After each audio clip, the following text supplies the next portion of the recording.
오늘은 고난 주간이죠. 고난 주간 안에 있는 수 예배인데, 제가 주일날도 말씀드렸듯이 우리가 어떤 그 형태로든지 주님의 고난에 동참하시라 그랬습니다. 그래야만 우리가 부활의 기쁨과 축복을 누릴 수 있다 그랬습니다. 뭐 여러 가지, 그죠? 우리 고난에 동참할 수 있는 게 여러 가지지만, 여러분 우리가 기도한 것처럼, 함께 기도한 것처럼, 나는 고난이 주님도 믿고 또 주님의 부활도 믿는 것뿐만 아니라 나의 부활도 믿고 내가 천국 백성인 것도 믿지만, 그러나 아직도 내 주변에는, 때로는 가족들에게나 형제들에게, 이웃들에게는 아직도 그 예수님을 알지도 못하고, 예수님이 우리의 죄 때문에 고난당한 것도 모르고 죽어 부활한 것도 모르고, 그죠? 승천하고 재림할 것도 모르는 그러한 이들이 너무나 많습니다. 정말 우리가 주님의 가장 깊이 고난에 동참할 수 있는 것은, 그래서 영혼 사랑과 영혼 구원에 대한 열정을 갖고 믿지 않는 사람들에게 할 수만 있다면 복음을 전하고 또 그 영혼들을 위해서 기도하는 것이다 생각합니다. 그 일을 위해서 때로는 금식하는 분도 있겠고, 더 그들과 기쁨과 즐거움을 함께 나눌 수도 있겠고, 그죠? 여러 가지 형태로 있습니다. 분명한 것은 주님의 고난에 함께하는 자가 부활의 영광에도 함께한다는 그 사실만을 꼭 믿으시고 그렇게 승리할 수 있는 은혜가 있기를 주님의 이름으로 축복합니다. 오늘 말씀, 예수님의 권위와 권세, 예수님의 권위와 권세. 예수님의 그 공생의 사역은 정말 권세가 있었습니다. 능력이 있었습니다. 하늘의 권세로 충만했습니다. 예수님의 사역은 하나님이시지만 그가 그 능력과 권세를 가지고 사역했다고 하면, 오늘 그 예수를 믿고 살아가는 그리스도인들 또한 우리는 그 권세, 그 권위를 갖고 살아가야 됩니다. 내가 그리스도인이다, 내가 성도다, 내가 천국의 백성이다라고 하는 그 확신과 권위, 내가 그리스도인이라고 하는 이 권위를 갖고 살아가야 돼요. 왜냐하면 그리스도인에게는 거기에 맞는 권세를 하나님 주셨거든요. 이 권세를 갖고 살아갈 수 있는 그런 은혜가 우리 모두에게 있기를 주의 이름으로 축복합니다. 그런데요, 예수님께서 이런 권위를 가지고 사역할 때 이것을 별로 좋아하지 않는 사람들이 있었어요. 그 사람들이 누구냐? 유대의 지도층들, 바리새인들, 서기관들, 장로들. 그들은 예수님을 죽이지 않고서는 이 두려움에서 자유함을 느낄 수 없었어요. 위기의식을 가졌거든요. 예수님이 행하시는 모든 사역들, 그리고 예수님의 그 말의 권세, 그리고 그를 쫓는 수없이 많은 무리들, 그들을 바라보면서 두려움을 느꼈어요. 그래서 어떻게 하든지 예수를 죽여야 되겠다라고 하는 그러한 생각을 늘 가지고 있었습니다.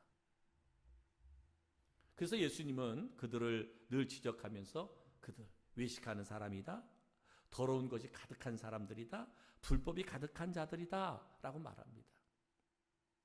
그들이 외적으로 보면 가장 거룩하고 가장 경건하고 누구보다도 하나님의 말씀을, 율법을 철저하게 지키는 사람들이었는데, 근데 주님께서는 그들을 외식하는 사람이다, 더러운 것, 더러운 자들, 불법을 행하는 자들이라 라고 말하고 있습니다. 지금 그들이 오늘 예수님을 공경에 빠뜨리기 위해서, 예수님을 죽일 목적으로 주님이 행하시는 모든 사역에 대해서 그 권세가 어디서부터 왔냐?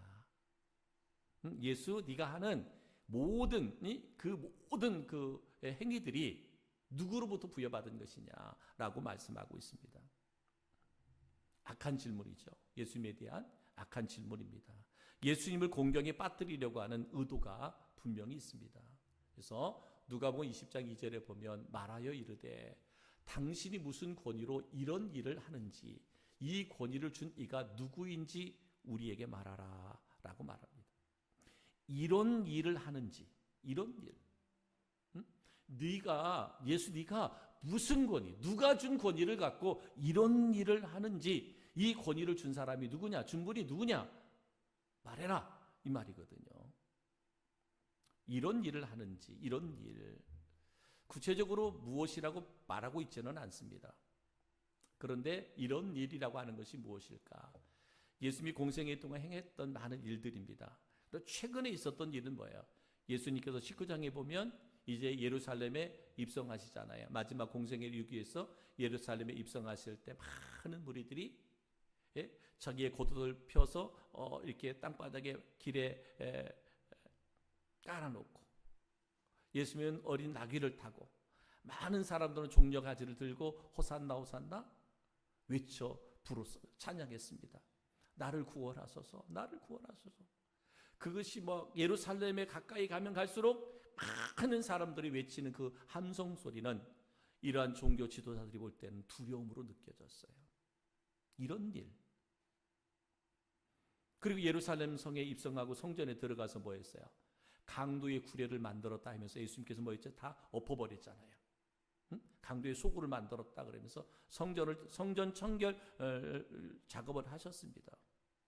그리고 예수님께서 또 뭐예요? 소경과 저는 자들을 고쳐주셨어요. 그리고 오늘 말씀 보니까 예수님께서 성전에서 말씀을 가리키고 그들을 교훈하셨어요.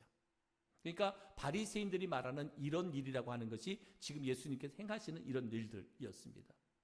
그 전에 주님께서 공생애를 하면서 행했던 놀라운 기적과 이적과 표적들 이루 말할 수 없는데, 최근에 지금 예루살렘에서 이제 주님께서 유월절을 지키기 위해서 공생애 가운데 마지막 예루살렘에 입성하는 그 과정 가운데 이루어졌던 많은 일들, 정말 예루살렘에 예수님이 입성하시던 소동이 일어나는 것과 같은 그 놀라운 역사들, 이런 일을, 네가 이런 일을 행하는데 이 권위, 이런 놀라운 일들을 할 수 있는 권위를 누가 줬느냐는 거예요. 누가 줬느냐. 이런 일들은 예수님의 권세를 높인 사건들이기 때문에 그들의 비위를 상하게 했던 것이에요. 어떻게? 예수라고 하는, 베들레헴에서 태어나서 저 나사렛에서 살았던 그 예수라고 하는 목수의 아들인 예수가 어떻게 이렇게 예루살렘에서 이 소동을 일으킬 수 있느냐. 그러면서 그 권위가 어디에서 온 거냐라고 예수님께 묻습니다. 이것은 정말 예수님의 권위를 확인하고자, 인정하고자 하는 것이 아니라 어떻게 하든지 예수님께서 정당한 신임, 이런 권위를 받은 일이 없다면 지금 예수님의 그 능력들, 행하시는 역사들, 이것이 이제는 백성들에게 알려지면, 예수님을 지금 경배하고 찬양하고 영광 올려드리는 그들에게 알려지면 그것은 다 이제 무너지게 될 것이고, 이제는 그들에 의해서 예수님은 고발당하게 될 것이고, 그리고 그렇게 되면 예수를 죽일 수 있는 빌미가 된다. 한마디로 말하면 예수를 공경에 빠뜨리기 위한 질문이었습니다. 이것은 악의에 찬 유대인들의 심경을 드러내는 질문이기도 합니다. 예수님을 공경에 빠뜨리고자 하는 질문들. 여러분, 이런 질문들이 오늘 바리새인들이나 서기관들이나 장로들이나 종교 지도자들에게서만 있어지는 것들이 아닐 수 있습니다. 오늘 그리스도인이라고 하는 우리가 살아가면서도 때로는 우리가 하나님 앞에, 주님 앞에 이러한 질문들을 할 수도 있습니다. 할 때도 있습니다.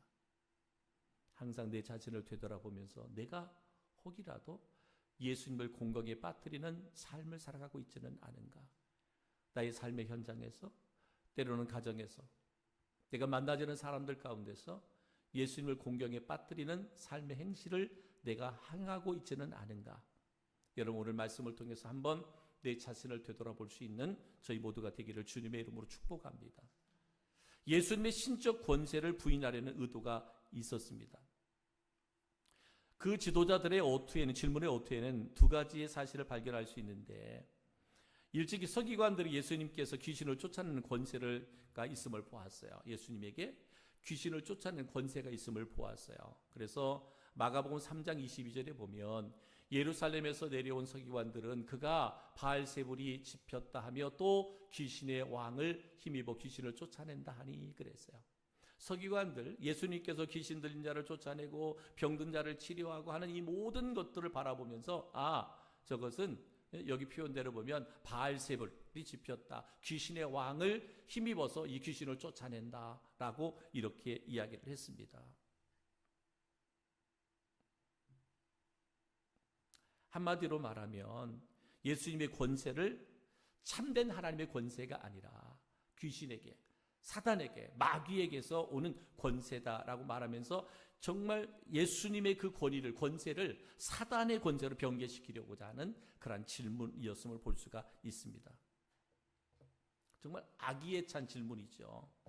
또한 한 가지는 예수님을 메시아로 인정하지 않고 그에게 도전하려는 인간의 사특한 교만함을 볼 수 있습니다. 이 종교 지도자들의 강팍한 마음이 예수님의 신적 권세를 부인하려는 악의에 찬 의도를 품고 오늘 예수님께 이런 질문을 던진 거예요. 예수의 권위가, 예수의 권세가 누구에게서 왔느냐? 정말 그가 하나님으로부터 온 권세임을 믿는다면, 믿고 내가 그 예수님을 바르게 섬겨야 되겠구나, 이런 의도가 전혀 아니고, 어떻게 하면 그 예수님의 그 권세가 어디로부터 시작됐는지 이것을 불확실하게 만들어서 결국은 뭐야? 예수님을 죽이려고 하는 그런 의도를 가지고 있었다. 사단은 여러분 끊임없이 예수님의 권위를 무너뜨리려고 합니다. 이제는 예수님의 권위를 무너뜨리는 것이 아니라 이제는 누구를? 우리 성도들의 권위와 권세를 무너뜨리려고 사탄은 지금도 혈안이 되어 있어요. 우리가 그 성도의 권위를 잃어버리면, 그죠? 그리스도의 권세를 잃어버리면 우리는 사탄의 종로로 탈 수밖에 없어요. 그리스도인이지만, 성도지만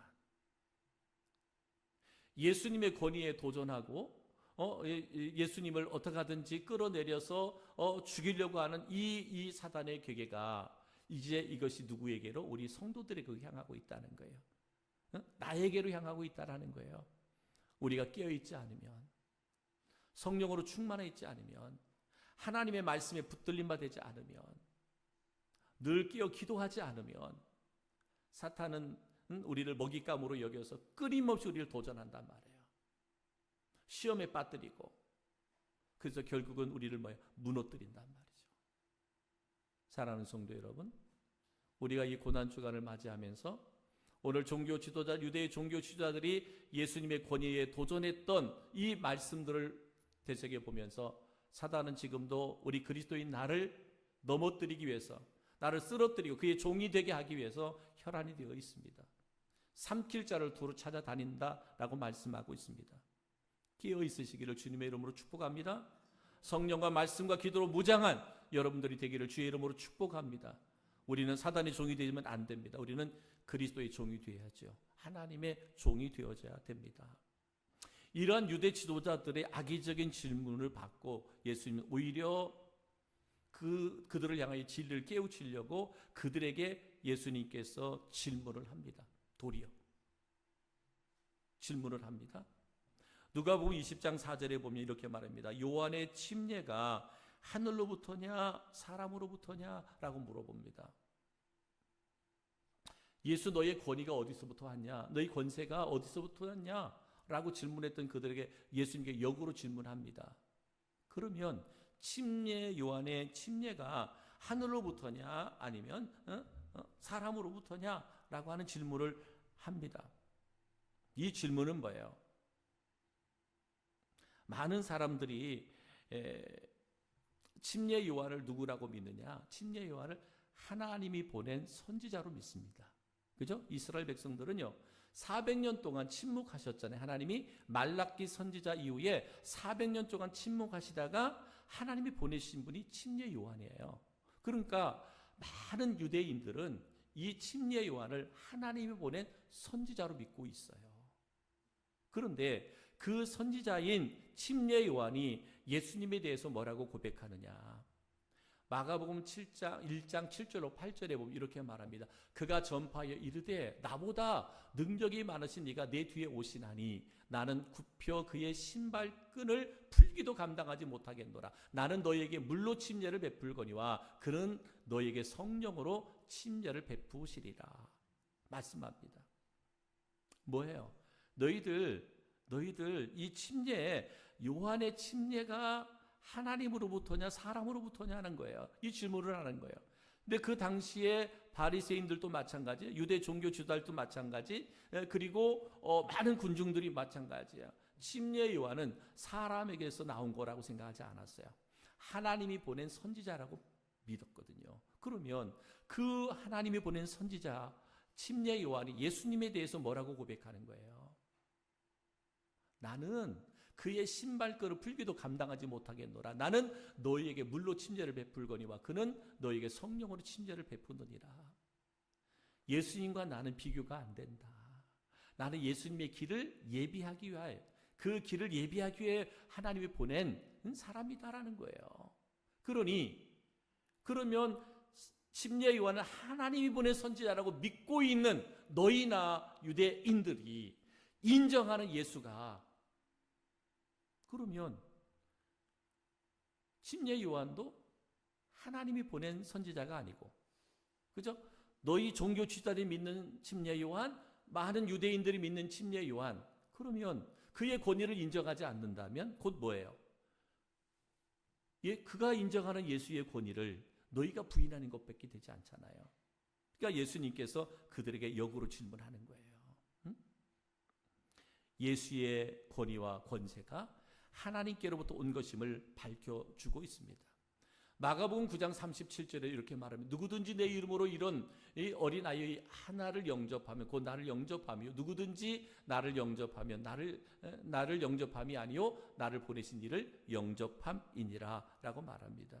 분명하게 예수님의 질문을 통해서 침례 요한의 권위도 인정하고 침례 요한을 통해서 예수님의 권위를 인정할 수밖에 없는 그러한 질문을 던지는 것을 볼 수가 있습니다. 분명한 것은 뭐야? 이 일을 통하여 그 모든 사람들이 예수님을 믿도록 하는 것이다. 그래서 누가복음 20장 6절에 보면 만일 사람으로부터라 하면 백성의 요한을 선지자로 인정하니 그들이 다 우리를 돌로 칠 것이라 라고 말씀하고 있습니다.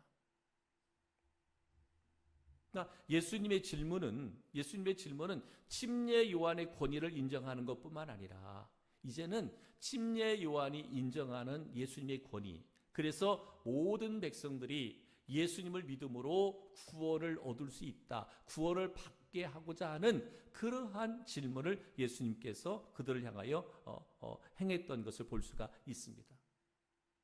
그러니까 유대인의 종교 지도자들의 질문은 예수님의 권위를 무너뜨리고 그래서 어떻게 하든지 예수를 죽이려고 하는 질문이었지만, 예수님의 질문은 반대로 영혼을 구원하고 영혼을 살리는 그런 질문이었어요.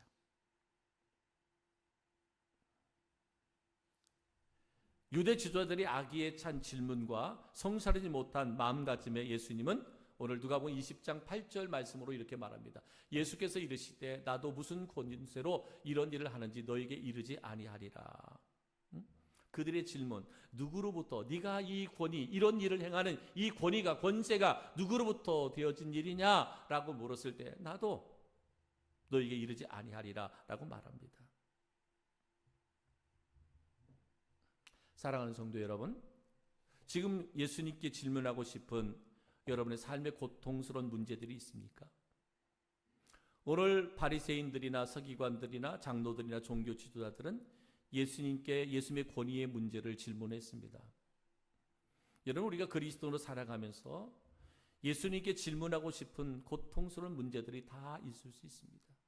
하나님, 나는 열심히 교회를 다니고 나름대로 열심히 믿음으로 살아가고 나름대로 열심히 헌신하고 충성하고 살아가는데 하나님, 왜 나에게, 하나님 내 삶에는, 때로 내 가정에는 이렇게 힘들고 어려운 일들이 생깁니까? 라고 우리 주님께 질문할 수 있습니다.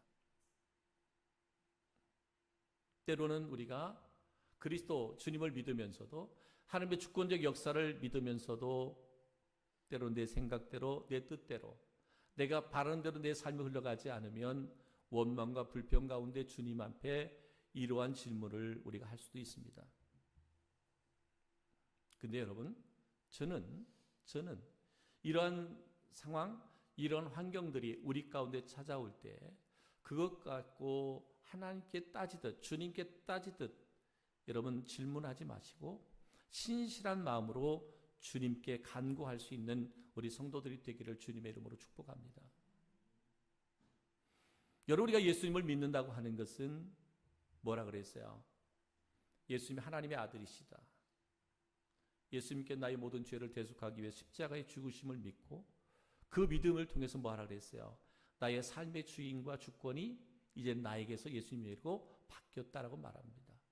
그렇다면 여러분, 지금의 모든 나의 삶은 나의 어떤 믿음의 있음과 없음과 나의 순종과 불순종과 모든 것 상관없이 나의 삶의 주권은 하나님의 손에 있습니다. 내가 원하든 원하지 않든, 내가 바라는 삶이든 바라지 않는 삶이든 내 삶의 주권은 지금 하나님의 손에 있고 하나님이 이끌어 오셨습니다. 그 하나님에 대한 신뢰가 전 우리 성도들 가운데 있기를 주의 이름으로 축복합니다. 그렇다면 뭐 하겠어요? 우리는 신실한 마음으로 주님께 간구해야 돼요. 하나님, 이 고난이 하나님의 계획하심과 섭리 가운데 주어진 것이라면 하나님 바르게 분별하게 하시고 깨닫게 하시고 하나님 나로 하여금 믿음의 그릇을 준비하게 하셔서 고난이 있다면 이 고난의 잔을 내가 마시게 하시고 고난의 짐을 지게 하시고 고난의 파도를 넘어설 수 있도록 고난의 산을 넘어설 수 있도록 하나님 힘을 주시고 한 능력을 주십시오. 우리는 이렇게 믿음으로 하나님 앞에 간구할 수 있어야 됩니다. 이것이 그리스도인이죠. 여러분, 세상의 사람들도 좋은 일이 있으면 감사하고요, 힘들 일이 있으면 원망불평합니다. 그리스도인 내가, 예수를 믿고 하나님 믿는 그리스도인 내가 세상의 사람과 똑같이 힘들고 어려운 일이 있다고 불평 원망하고 좋은 일이 있다고 감사 찬양한다면 그거 뭐 세상의 사람과 뭐가 다를 수 있어요? 다시 한번 말씀드립니다. 나의 삶의 주인은 하나님이시고 나의 삶의 주권은 하나님께 있고요, 하나님은 지금도 나를 위해서 일하고 계십니다. 때로는 우리가 잠들어 쓰러져 넘어져 있을 때에도 주님은 지금 나를 위해서 하나님 아버지 앞에 부르짖고 있습니다. 그러니 여러분, 우리가 믿음의 눈을 떠서 좌절하고 절망하고 낙심하는 인생이 아니라 도리어 힘을 내서 주님 앞에 더 간절함으로 기도하고 나아갈 때 주님께서 일하시고 역사하신다라고 성경은 말씀하고 있습니다. 여러분, 시편 37절 5절에 이렇게 말합니다. 너희 길을 여호와께 맡기라. 저를 의지하면 저가 이루시고 그랬어요. 여러분, 여기서 맡긴다는 말은 뭐냐? 자신의 삶, 계획, 미래를 온전히 맡겨 올려드리는 것을 말합니다. 올려드리는 거예요. 모든 것을, 나의 모든 삶의 모든 것을 주님께 올려드리는 거, 맡겨드리는 거예요. 하나님의 뜻에 맡기고 의지하는 성도의 삶을 하나님이 친히 책임져 주시고 이루어 주시겠다고 말합니다. 너희 길을 여호와께 맡기라. 저를 의지하면 저가 이루어 주신다. 아멘이죠? 아멘입니다. 저는 우리 성도들의 이런 믿음의 결단들이 있기를 주의 이름으로 축복합니다. 어렵고 힘든 일이 없으면 얼마나 좋겠습니까? 그러나 우리가 살아가는 인생에는 그렇지 않아요. 그런데 분명한 것은 하나님이 이 연단과 훈련을 통해서 우리를 순금 같은, 정금 같은 모습으로 우리를 연단하시고 훈련하셔서 사용하신다라고 하는 것이죠. 그렇기 때문에 지금의 고난이 여러분 반드시 우리는 뭐가 돼야 돼요? 간증이 돼야 돼요. 그냥 고난으로 끝난다면 그 인생은 낙오자 인생은 실패자의 인생이에요. 그러나 지금의 고난이, 지금의 아픔이, 지금의 상처가, 지금의 눈물이 반드시 간증이 되고 찬양이 될 수 있으려면 우리가 믿음으로 주님 앞에 맡겨야 돼요. 주님을 의지해야 돼요. 그러면 주님이 그 일을 이루신다라고 말씀하고 있습니다. 사랑하는 성도 여러분, 예수님의 권위와 권세는 하나님으로부터 부여받았어요. 그죠? 예수님도 하나님이시지만 이 땅에 메시아로 보내실 때 하나님이 예수님에게 능력, 권위와 권세를 주셨어요. 여러분, 우리가 예수 그리스도를 믿음으로 하나님의 자녀가 되었을 때 그때부터 하나님 우리에게 자녀의 권세가 주어졌어요. 그죠? 하나님의 자녀의 권세가 주어졌습니다. 그렇기 때문에 그 권세를 믿고 살아가는 성도들, 히브리서 4장 12절에 이렇게 말합니다. 하나님의 말씀은 살아있고 활력이 있어 좌우의 날선 어떤 검보다도 예리하여 혼과 영과 관절과 골수를 찔러 쪼개기까지 하며 또 마음의 생각과 뜻을 판단하나니 그랬습니다. 하나님의 자녀들에게 주시는 권세의 말씀이에요. 우리가 하나님의 자녀로 하나님의 말씀을 믿고 살면 그 말씀이 살아있기에 활력이 있기에 좌우의 날선 어떤 것보다 예리하여 혼과 영과 관절과 골수를 찔러 쪼개기까지 하며 우리의 마음과 생각과 뜻을 판단한다라고 말씀하고 있습니다. 예수님의 말씀과 권위가 모든 것을 꿰뚫고 심판할 수 있음을 상징하는 말이고요. 예수님의 권위는 절대적이고 예수님의 말씀은 단순한 가르침이 아니라 심판의 기준이 된다라고 말씀하고 있습니다. 그렇기 때문에 이 권위와 권세가 누구에게 주어진 거예요? 하나님의 자녀인 우리에게도 주어졌다라고 하는 것이죠. 예수님은 교회의 머리로서의 교회를 감찰하고 책망하시며 믿음을 지키는 자들에게 보호와 인도를, 그렇지 않은 자들에게는 심판을 내리신다라고 말합니다. 하나님의 권위와 하나님의 권세는 여러분, 하나님의 자녀들에게는, 하나님의 뜻을 따라 순종하는 자에게는 하나님께서 반드시 그를 인도하시고 축복하는 권위와 권세이시고, 또 반대로 생각해 보면 믿지 않는 자들에게는 하나님의 심판을 내리신다. 사랑하는 성도 여러분, 예수님의 권위와 권세를 믿는 우리 성도들이 되기를 주님의 이름으로 축복합니다. 주님의 뜻을 따라 순종할 수 있는 저희 모두가 되기를 주의 이름으로 축복합니다.